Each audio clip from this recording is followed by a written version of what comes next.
오늘 우리에게 주시는 하나님의 말씀은 사도행전 18장 1절에서 23절까지의 말씀입니다. 한 절씩 교독하겠습니다.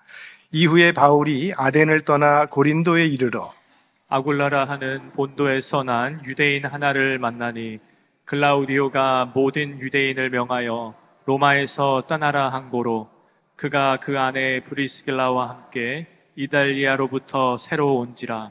바울이 그들에게 가매 업이 같으므로 함께 거하여 이르라니 그 업은 장막을 만드는 것이더라. 안식일마다 바울이 회당에서 강론하고 유대인과 헬라인을 권면하니라. 실라와 디모데가 마게도냐로서 내려오매 바울이 하나님의 말씀에 붙잡혀 유대인들에게 예수는 그리스도라 밝히 증거하니 저희가 대적하여 회방하거늘 바울이 옷을 떨어 가로되 너희 피가 너희 머리로 돌아갈 것이요 나는 깨끗하니라. 이후에는 이방인에게로 가리라 하고 거기서 옮겨 하나님을 공경하는 디도 유스도라 하는 사람의 집에 들어가니 그 집이 회당 옆이라. 또 회당장 그리스도가 온 집으로 더불어 주를 믿으며 수다한 고린도 사람도 듣고 믿어 세례를 받더라. 밤에 주께서 환상 가운데 바울에게 말씀하시되 두려워하지 말며 잠잠하지 말고 말하라. 내가 너와 함께 있음에 아무 사람도 너를 대적하여 해롭게 할 자가 없을 것이니 이는 이 성중에 내 백성이 많음이라 하시더라. 1년 6개월을 유하며 그들 가운데서 하나님의 말씀을 가르치니라.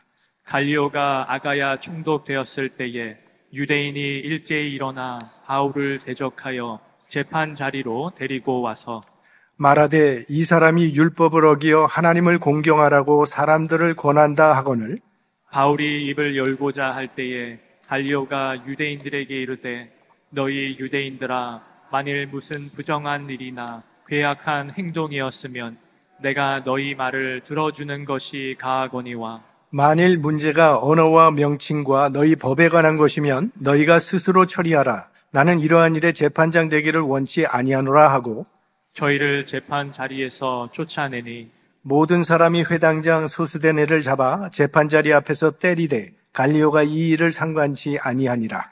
바울은 더 여러 날 유하다가 형제들을 작별하고 배 타고 수리아로 떠나갈새 브리스길라와 아굴라도 함께 하더라. 바울이 일찍 서원이 있으므로 갱그레아에서 머리를 깎았더라.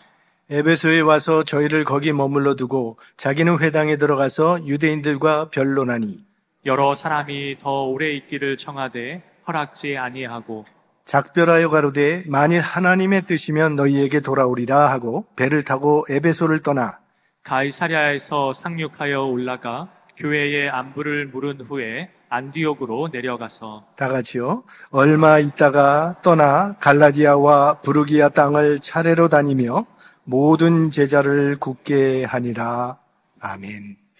자, 오늘 본문은 사도 바울의 제2차 전도 여행이 드디어 마무리되는 장면입니다.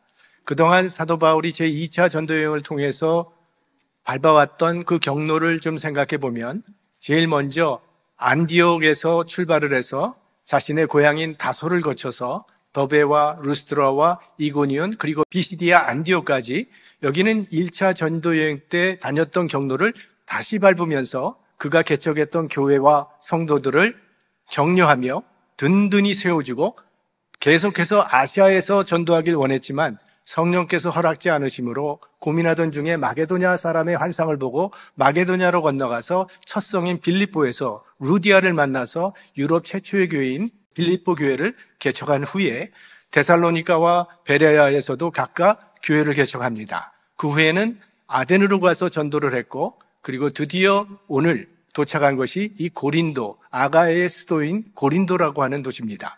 여기서도 역시 고린도 교회를 개척한 후에 배를 타고 에베소에 잠깐 들렸다가 가이사랴에 상륙을 해서 먼저 예루살렘 교회에 가서 선교 보고를 한 후에 다시 자기를 파송한 안디옥 교회로 돌아옵니다.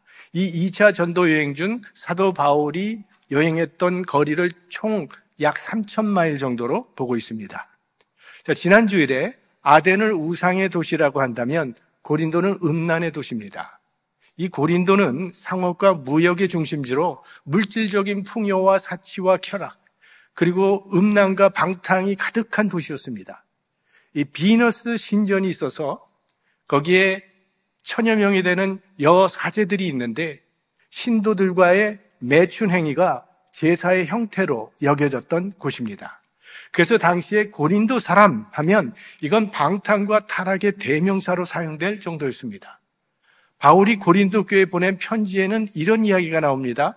자기 아버지의 아내와 동거하는 자식이 있다고 이야기가 나오고 있습니다. 그러니까 이 고린도라고 하는 곳은 정말 성적으로 문란한 도시였고 소돔과 고모라 이상가는 그런 도시였습니다. 바울도 고린도가 그런 도시라는 것을 잘 알고 있었을 것입니다. 바울은 강인한 사도였지만 이 고린도라고 하는 도시가 워낙에 타락한 도시였기 때문에 마음에 두려움이 있었던 것 같습니다. 그래서 그가 보낸 고린도 전서에 보면 내가 너희 가운데 거할 때에 약하며 두려워하며 심히 떨었노라. 다른 곳에서처럼 당당하게 전도할 용기가 나질 않았다는 그런 고백입니다. 게다가 전도여행 내내 계속되는 핍박 때문에 심신이 몹시도 지쳐있던 상태였습니다. 오늘 본문은 이런 바울에게 하나님께서 어떻게 위로와 용기를 주셨는지를 보여주고 있습니다. 자, 우리들도 신앙의 길을 가면서 때때로 두려움과 낙심에 빠지게 됩니다. 오늘 하나님께서 바울에게 주신 그 위로가 우리에게도 임하게 되기를 바랍니다. 먼저 하나님께서는 아굴라와 브리스길라 부부를 만나게 하시는데 이들은 로마에 살고 있던 유대인들이었는데 글라우디오 황제가 유대인 말살 정책을 펼치면서 로마로부터 다 추방 명령을 내렸기 때문에 고린도로 이주해서 살고 있었습니다. 근데 이들은 천막 제조업자였습니다. 근데 바울도 천막 만드는 기술이 있었던 사람이기 때문에 브리스길라와 아굴라 부부가 경영하는 천막 공장에 바울이 취직을 한 겁니다. 바울은 우리가 아는 바와 같이 자신이 생활비를 벌면서 선교 활동을 했던 자비량 선교사입니다. 오늘날도 자기의 직업을 가지고 선교 활동을 하는 사람들이 있는데 그들을 우리는 텐트 메이커 미셔너리라고 부르는데 이게 바로 사도 바울의 전도 모델을 따서 거기서 유래된 용어입니다. 아굴라와 브리스길라가 바울과 함께 일하면서 바울의 영향을 받아서 그들도 바울의 선교 동역자로 헌신하게 되는데 이제 바울이 고린도에서의 사역을 마치고 에베소로 떠날 때 이들도 함께 떠납니다. 18절부터 보면 바울은 더 여러 날 유하다가 형제들을 작별하고 배 타고 수리아로 떠나갈새 브리스길라와 아굴라도 함께 하더라. 바울이 일찍 서원이 있으므로 갱그레아에서 머리를 깎았더라. 에베소에 와서 저희를 거기 머물러 두고 자기는 회당에 들어가서 유대인들과 변론하니. 그러니까 바울이 고린도를 떠나 에베소로 갈 때 그들도 바울과 함께 갔다고 했는데 이건 그냥 여행 동반자처럼 말동무하려고 간 게 아니라는 거예요. 바울이 이제 에베소에 가서도 전도한다는 이야기를 듣고 그들도 아예 사업을 정리하고 에베소 복음화를 위해서 함께 간 겁니다. 그러니까 이 선교를 위해서 자기 비즈니스를 정리할 만큼 헌신된 부부가 이들이었어요. 자, 이 부부가 얼마나 바울에게 고마운 사람이었는가 하는 것은 바울의 편지에 잘 나타나 있습니다. 로마서 16장 3절에 보면 너희가 그리스도 예수 안에서 나의 동역자들인 브리스가와 아굴라에게 문안하라. 여기 바울이 그들을 뭐라고 부르냐면 나의 동역자라고 부릅니다. 그러니까 바울이 이렇게 부른 걸 보면 그들의 헌신이 일시적으로 지나가는 것이 아니라 평생 신실하게 지속되었다는 사실을 우리가 알 수 있는 거죠. 그리고 계속해서 그 다음 4절을 보면 저희는 내 목숨을 위하여 자기의 목이라도 내놓았나니 나뿐 아니라 이방인의 모든 교회도 저희에게 감사하느니라.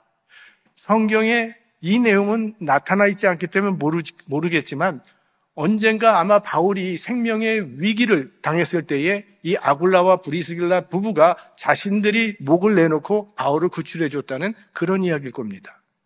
자, 이렇게 충성스러운 사람을 만났다고 하는 것이 이렇게 지쳐있던 바울에게 얼마나 큰 위로가 되었겠습니까?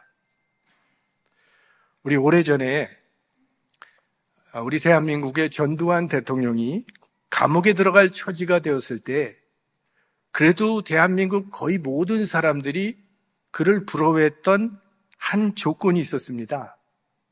의리의 사나이, 경호실장 장세동 씨를 기억하십니까?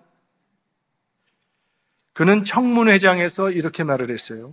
사나이는 자신을 알아준 사람을 위해 죽는 법이다. 차라리 내가 역사의 수레바퀴에 깔려 죽는 한이 있어도 각하가 구속되는 것은 맞겠다. 부러워하시는 분들이 계실 것 같은데 우리에게는 더 좋은 친구가 있습니다. 예수 그리스도는 우리를 살려주시기 위해서 실제로 자기의 몸을 버리셨어요. 우리가 아직 죄인 되었을 때 자격 없는 우리들을 주님께서 이렇게 사랑해 주셨습니다. 뿐만 아니라 늘 지금도 우리 곁에서 친구 되어 동행해 주고 계십니다. 우리의 좋은 친구. 이 지친 바울에게 아굴라와 브리스길라 부부의 만남은 정말 큰 위로와 용기를 얻는 활력소가 되었습니다. 그 다음에 실라와 디모데가 돌아오게 하십니다. 실라와 디모데가 마게도냐로서 내려오매 바울이 하나님의 말씀에 붙잡혀 유대인들에게 예수는 그리스도라 밝히 증거하니, 자, 실라와 디모데가 마게도냐에 있었다가 다시 바울에게 고린도에게로 돌아오는데 그들이 그냥 돌아온 게 아니라 마게도냐에 개척했던 교회들이 정말 든든하게 잘 성장하고 있다는 좋은 소식과 함께 그 성도들이 사도 바울의 전도 사역을 돕기 위해 모금한 헌금을 가지고 왔습니다. 한동안 떨어져 있던 실라와 디모데가 합류하게 되자 바울은 다시 불이 붙기 시작한 겁니다. 그래서 그때부터 하나님의 말씀에 붙잡혀 담대히 예수가 그리스도이심을 전파하더라. 이렇게 됐습니다. 그래서 우리 신앙생활은 공동체와 함께하는 것이 참 중요합니다. 예수님께서 제자들을 파송하실 때 둘씩 짝을 지어서 파송을 하셨습니다. 혼자 가서 일하다 보면 쉽게 침체되기 쉽지만 둘이면 서로 격려하면서 용기를 붙돋아 줄 수 있기 때문이죠. 겟세마네 동산에서 주님께서 처절한 기도를 드리실 때 제자들에게 함께 깨어 기도해달라고 부탁을 하셨어요. 예수님도 공동체의 필요성을 인정하신 거죠. 우리는 다 하나님 나라를 향해 나아가는 믿음의 순례자들입니다. 사실 이 신앙의 길은 참 복된 길입니다. 복된 길임에도 불구하고 또 외로움과 어려움도 따르는 길이죠. 그래서 이 여정을 함께 걷는 신앙 공동체가 필요합니다. 그런 우리의 필요를 아시는 하나님께서 우리에게 주신 위로의 선물이 바로 교회입니다. 혼자 5마일을 걸으라 그러면 지루하고 힘이 들지만 함께라면 거뜬하죠. 우리에게 플러턴 장로교회를 주신 우리 하나님의 은혜에 감사하면서 더욱 모이기에 힘쓰고 사랑으로 격려하면서 아름다운 신앙의 공동체로 만들어갈 수 있기를 소망합니다. 바울은 어디에서나 그랬듯이 고린도에서도 먼저 유대인의 회당에 들어가서 복음을 전했습니다. 동족이 구원받게 되는 것이 바울의 수건이었지만 이 동족을 향한 바울의 사랑은 짝사랑이었을 뿐입니다. 고린도에서도 유대인들이 바울을 대적하며 회방했고 마침내는 회당에 들어오지도 못하게 만들어버렸습니다. 그러나 하나님께서는 회당에 들어가지 못하는 대신에 디도 유스도라고 하는 이방 사람의 집을 열게 하심으로 고린도 교회가 시작되게 하십니다. 7절 말씀에 거기서 옮겨 하나님을 공경하는 디도 유스도라 하는 사람의 집에 들어가니 그 집이 회당 옆이라. 참 재밌는 것 같아요. 회당에서 쫓아냈더니 회당 옆집에 들어갈 수 있도록 하나님께서 인도하셨어요. 하나님은 한쪽 문을 닫으시면 반드시 다른 문을 열어주십니다. 우리 바울이 소아시아에서 전도하려고 하는데 자꾸 길이 막혀서 답답했는데 그것은 마게도냐의 전도의 문을 여시려는 하나님의 섭리였던 것을 우린 기억하고 있습니다.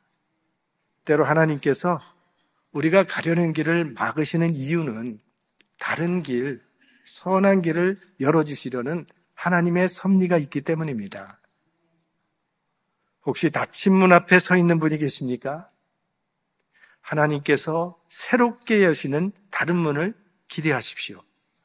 닫힌 문은 새로운 길이 열리는 하나님의 은혜의 시작임을 기억하고 용기를 내시기 바랍니다.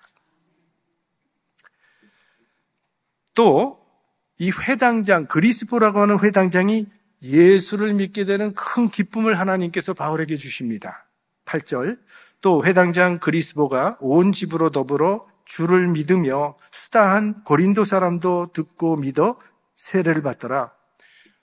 회당에 들어가지 못해서 안타까워했는데 뜻밖의 이 회당장이 예수를 믿는 놀라운 역사가 일어나게 된 겁니다. 회당장은 이 회당 운영의 중심 인물이고 그 지역 공동체에서 존경받는 사람입니다. 그런데 이런 회당장이 예수 믿고 그뿐만이 아니라 그의 온 집안 식구가 예수 믿고 세례를 받는 큰 열매를 얻게 된 거죠.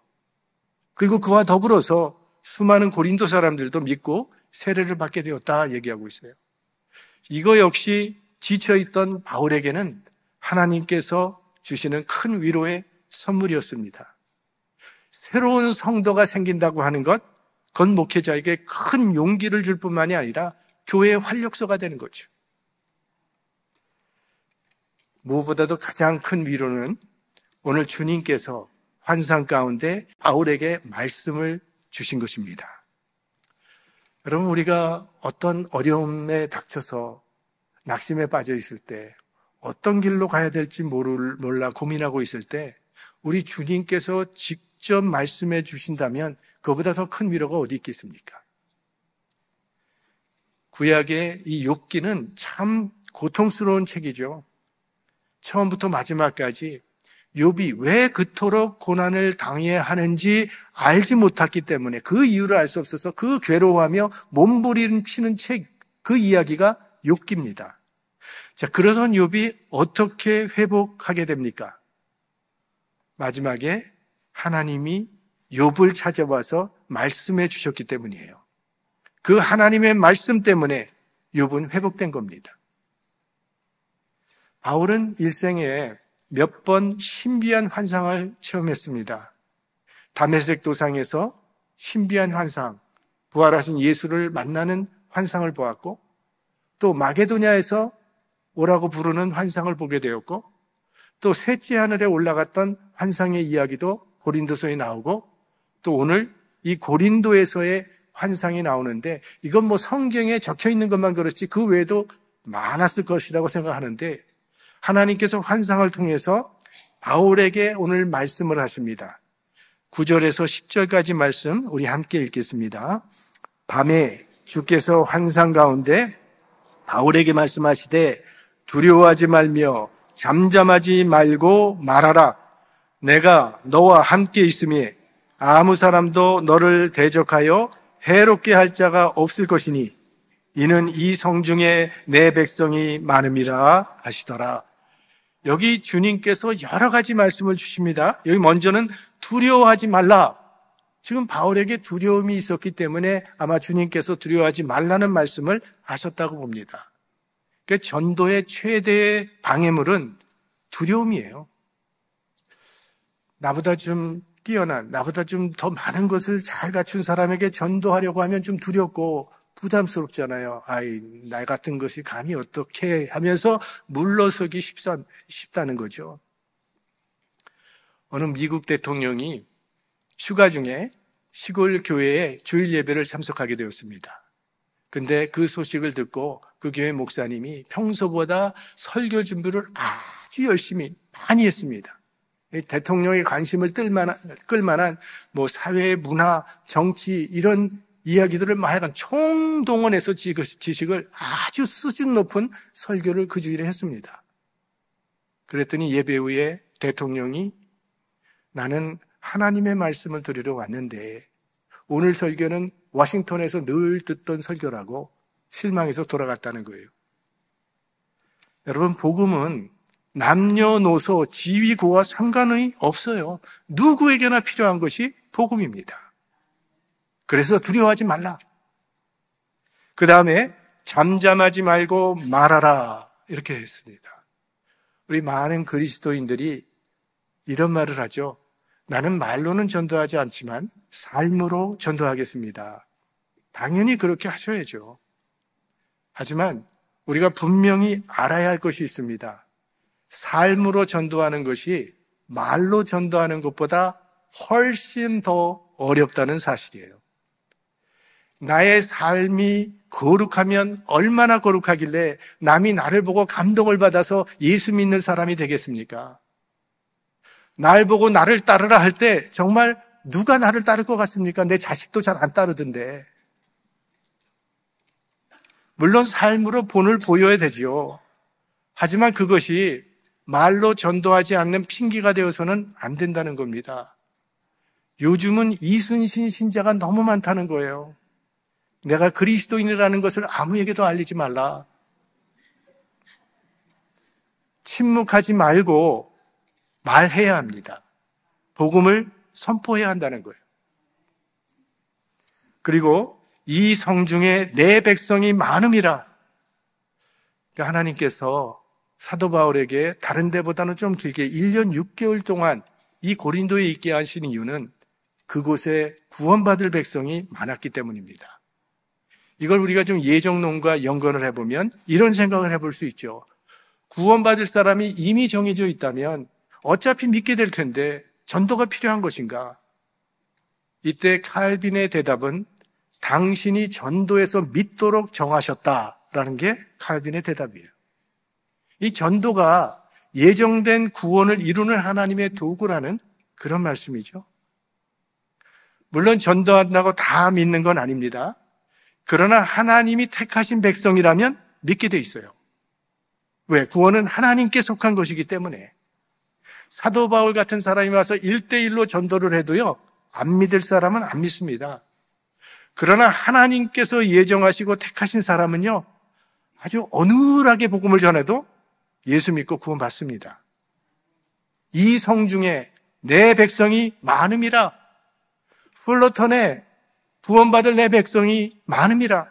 이 오렌지 카운티에 내 백성이 많음이라. 복음을 부끄러워하지 마시고 복음을 전파하십시오. 이 구원은 하나님께 속한 것임을 믿으시기 바랍니다. 그리고 또 예수님께서 말씀하시기를 내가 너와 함께 하리니 너를 대적할 자가 없으리라. 이처럼 좋은 말씀이 어디 있겠습니까? 바울아, 내가 항상 너와 함께 있을 것이다. 너의 대적이 절대로 너를 해할 수 없을 것이다. 네가 사망의 음침한 골짜기를 달릴지라도 해를 받지 않을 것은 내가 너와 함께함이라. 여호수아도 동일한 말씀을 드렸죠. 여호수아서 1장 9절 함께 봅니다. 내가 네게 명한 것이 아니냐? 마음을 강하게 하고 담대히 하라. 두려워 말며 놀라지 말라. 네가 어디로 가든지 네 하나님 여호와가 너와 함께 하느니라 하시니라. 여러분, 하나님께서 항상 우리와 함께 있겠다고 말씀하셨다면 우리는 어떤 상황 속에서도 담대할 수 있죠. 하나님이 함께 하신다는 말은 하나님께서 책임져 주시겠다는 말이기 때문입니다. 하나님의 말씀은 영원히 변치 않는 확고부동한 말씀입니다. 여러분도 이 믿음 안에 거하시기를 바랍니다. 자, 이 하나님의 약속의 말씀이 그대로 이루어졌다는 것을 보여주는 사건이 오늘 본문에 기록되어 있습니다. 12절에 보면 갈리오가 아가야 총독되었을 때에 유대인이 일제히 일어나 바울을 대적하여 재판자리로 데리고 와서, 그러니까 유대인들이 바울을 갈리오 총독에게 끌고 가서 고소를 했다는 거예요. 자, 이걸 보면 지금 바울의 고린도 선교 사역은 승리하고 있다는 것을 우리가 짐작할 수 있죠. 그렇지 않다면 이럴 필요가 없으니까. 근데 바울이 너무 지금 선교 사역을 잘하고 있는 겁니다. 17절에 소스데네라고 하는 회당장 이름이 나오는데 이 사람은 아까 예수 믿었다고 하는 회당장 그리스보의 후임입니다. 그런데 이 소스데네도 예수 믿는 사람이 돼서 바울이 고린도서를 쓸 때에 바울과 함께 편지의 공동 송신인으로 그 이름이 올리게 됩니다. 고린도전서 1장 1절이에요. 하나님의 뜻을 따라 그리스도 예수의 사도로 부르심을 입은 바울과 및 형제 소스데네는, 그러니까 소스데네도 선교사가 된 거예요. 유대인들은 회당장 그리스도가 예수 믿게 된 것도 화가 치밀었는데, 아니 그의 후임인 소스데네까지 개종시키는 이 바울을 더 이상 두고 볼 수가 없었던 거죠. 두 회당장이 다 예수를 믿게 됐으니까 그 유대 사회가 얼마나 파장이 크게 일어났겠습니까? 저 같은 목사가 불교로 개종을 했다고 하면 일어날 만한 그런 일들이 지금 그 고린도에서 일어나게 된 거죠. 그래서 바울을 끌고 갈리오 총독에게 고소를 하는 내용이 말하되 이 사람이 율법을 어기어 하나님을 공경하라고 사람들을 권한다 하거늘. 이 갈리오라고 하는 사람은요, 우리가 잘 아는 유명한 철학자 세네카의 동생입니다. 그도 학식과 지혜가 매우 탁월한 그런 지식인이었습니다. 그는 이 이야기를 들어보더니 이건 법으로 처리할 문제가 아니라는 걸 금방 알아차리죠. 유대인들 너희들의 종교 문제는 법정에서 다룰 성질의 것이 아니니까 너희들이 알아서 하라고 쫓아버림으로 바울을 석방합니다. 그러니까 하나님께서 오늘 총독 갈리오라는 사람을 통해서 바울을 지켜주고 계신 거예요. 갈리오는 예수 믿는 사람도 아니지만 그러나 오늘 보니까 아주 정직한 정치인이었습니다. 다수의 유대인들의 말을 들어주면 정치인이 뒷돈도 좀 챙길 수 있고 정치하는데 얼마나 수월하겠어요? 주고받는 게 있을 테니까. 그렇지만 그는 원칙대로 바울을 보호해 줬어요. 누구에게도 아부하지 않고 간사하지 않은 이런 원칙을 지키는 정직한 정치인이 있는 나라는요, 정말 복받은 나라죠. 이게 지들 뜻대로 되지 않으니까 이제 사람들이 소스데네를 때렸다고 했습니다. 분풀이란 거죠. 정말 때리고 싶은 사람은 바울인데 로마 법이 바울을 보호하니까 바울은 때릴 수가 없으니까 소스데네를 종로에서 뺨 맞고 한강에서 화풀이한 거예요. 자, 이렇게 하나님의 은혜로 고린도 교회를 개척하고 1년 6개월 동안 하나님의 말씀으로 그리스도인들을 잘 양육한 다음에 바울은 이제 그곳을 작별하고 배를 타고 에베소로 건너오게 되는, 그때 아굴라와 브리스길라 부부도 바울과 함께 에베소로 옵니다. 바울이 고린도 교회를 개척할 때 도와주었던 이 부부가 이제는 에베소 교회 개척에 다시 한번 헌신하는 바울의 동력자가 된 겁니다. 그 후에 에베소 사람들은 더 바울이 좀 머물러 주기를 요청했지만 바울은 하나님의 뜻이라면 다시 돌아오겠다는 말을 남기고 이제 배를 타고 안디옥 교회를 향해 떠나게 됩니다. 대신에 브리스길라와 아굴라 부부가 그곳에 남아서 에베소 교회의 핵심 리더 역할을 하게 되는 거죠. 자, 이렇게 해서 약 3년에 걸친 사도 바울의 2차 전도 여행이 막을 내리게 됩니다. 근데 우리가 생각을 해보면 이 바울의 전도 여행은 그야말로 고난의 연속이었습니다. 잘못된 것이 없는데도 이유 없이 매질을 당해야 했고 감옥에 들어가는 억울한 일도 당해야 했습니다. 바울이 가는 곳마다 유대인들이 불량배들을 동원해서 소동을 일으키면서 바울을 핍박했기 때문에 바울은 계속 피해 다녀야 했습니다. 그러니까 복음을 전하기 위해서 발걸음 옮기는 것마다 바울은 고난과 핍박이 기다리고 있었던 거죠. 나쁜 일을 하면서 돌아다녔다면 그럴 수도 있겠지만 영혼을 살리는 구원의 복음을 전했을 뿐인데 원수들이 바울이 가는 곳마다 집요하게 따라다니면서 사사건건이 물고 늘어지니까 얼마나 고통이 컸겠습니까? 그렇게 심신이 지쳐있던 바울에게 오늘 주님은 여러 방면으로 그를 위로해 주셨던 겁니다. 하나님은 바울 곁에 브리스길라와 아굴라 부부 같은 신실한 동역자를 붙여주셔서 함께 사역하게 하셨고 한동안 떨어져 있던 실라와 디모데도 합류하게 하셔서 바울의 마음에 새 힘을 불어넣어 주셨어요. 뿐만 아니라 가장 존경받는 회당장 두 사람이 복음을 받아들이는 열매를 맺게 하심으로 바울의 수고가 결코 헛되지 않았다는 것을 하나님께서 확인시켜 주신 거죠. 무엇보다도 주님께서 친히 환상 가운데 나타나셔서 말씀을 하셨습니다.